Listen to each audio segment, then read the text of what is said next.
high frequency words, sight words, heart words, red words, tricky words, sticky words. I am sure if you are an educator, a homeschool teacher, a parent, a grandparent, you have heard these terms before.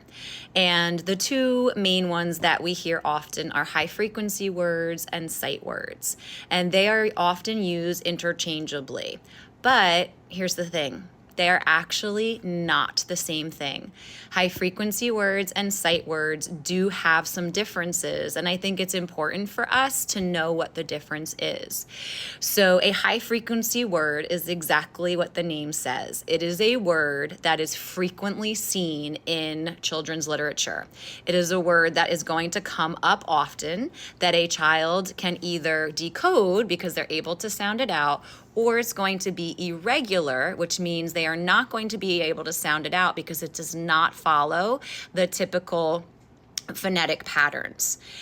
Sight words, although interchanged with high frequency words very often, are different for everybody. Sight words are the collection that each reader has inside their brain of words that they are able to recognize by sight within a second.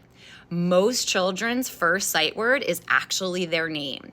And each of your children in your class or your own children are going to have a different bank of sight words. High frequency words eventually become sight words, but they are not the same thing.